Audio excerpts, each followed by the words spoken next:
Assalamualaikum warahmatullahi wabarakatuh.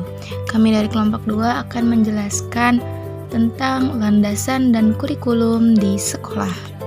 Adapun pembahasan yang akan dibahas, yang pertama ada pengertian kurikulum, landasan-landasan kurikulum, prinsip-prinsip, fungsi, peran, macam-macam, serta tujuan kurikulum.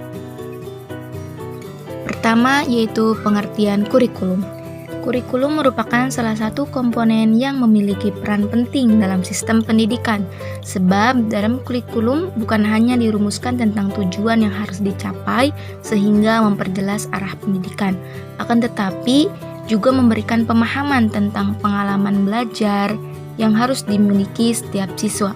Karena begitu pentingnya fungsi dan peranan kurikulum, maka setiap pengembangan kurikulum pada jenjang manapun harus didasarkan pada asas-asas tertentu. Berikutnya adalah landasan-landasan kurikulum, di mana di sini ada 6 landasan. Pertama ada landasan filosofis, yaitu untuk mendapatkan sebuah konsep atau rancangan yang dipikirkan secara sistematis, logis, dan mendalam, sehingga mampu menuangkan konsep yang lebih baik. 2. Landasan psikologi.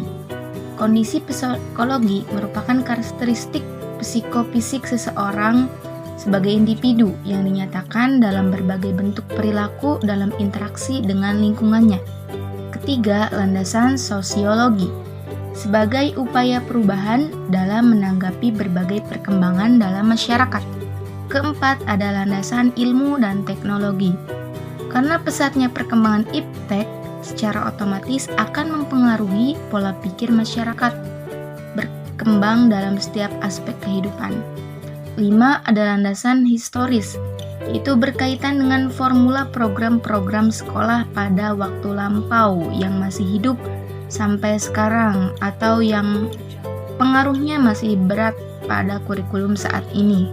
Dan yang terakhir ada landasan yuridis, yaitu landasan hukum yang pengembangan kurikulum pada umumnya adalah undang-undang dan peraturan-peraturan pemerintah yang saat ini sedang berlangsung. Pada pembahasan terakhir di sini ada prinsip, fungsi, peran, macam-macam, dan tujuan kurikulum. Prinsip di sini ada relevansi, fleksibilitas, kontinuitas, efektivitas, dan efisiensi. Kemudian ada fungsi, yaitu sebagai alat untuk membantu peserta didik untuk mengembangkan pribadinya ke arah tujuan pendidikan. Kurikulum itu segala aspek yang mempengaruhi peserta didik di sekolah, termasuk guru dan sarana peserta prasarana lainnya. Kemudian ada peran konservatif, kritis, dan evaluatif, serta peranan aktif. Selanjutnya ada macam-macam. Berdasarkan konsep pelaksanaannya, ada kurikulum ideal, aktual, tersembunyi. Berdasarkan struktur dan materi pelajaran, ada terpisah-pisah, terpadu, dan terkolerasi.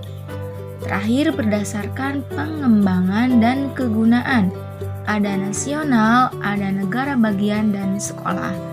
Terakhir ada tujuan kurikulum. Dari tujuan kurikulum ini adalah untuk pengembangan kurikulum tidak dapat lepas dari tujuan pendidikan.